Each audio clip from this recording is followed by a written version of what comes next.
ఎడారిలో ప్రవాహంలో దేవుని సేవకుడైన మోషే మరణించిన తరువాత ప్రభు యెహోషువతో ఇట్లనెను, నా సేవకుడైన మోషే చనిపోయాను కాబట్టి నీవును ఈ ప్రజలను లేచి ఈ యోర్దానుకు అవతలకు వెళ్ళుడి. యెహోషువ 1:1-2 దుఃఖము నిన్న నీ గృహమును సమీపించి ఖాళీ చేశాను కనుక ఈవేళ నీవు మొదట చేయదలుచుకున్న కార్యం నీ ఆశలన్నీ వదులుకొని నిరాశతో నీ చేతులు ముడుచుకొని కూర్చుండాలనే కదా. జాగ్రత్త సుమ, ఆ పని చేయొద్దు. నీవు రణరంగంలో ఉన్నావు, క్లిష్ట పరిస్థితిని ఎదుర్కొన్నావు. ఇప్పుడు ఆ పొరపాటు చేసినచో పరిశుద్ధ కార్యములో గొప్ప ప్రమాదమునకు గురి అయినట్లే.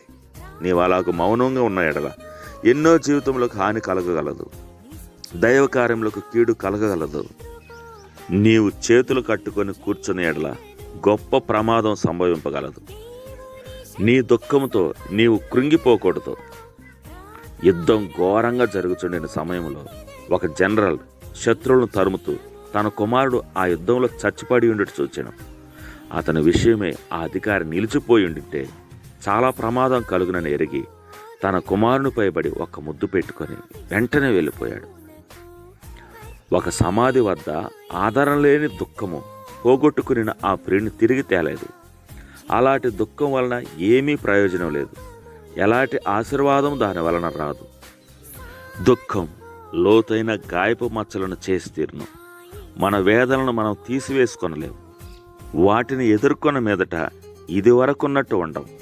అయితే ఆ దుఃఖమును సంతోషముతో అంగీకరించినచో గొప్ప మార్పు కలుగును.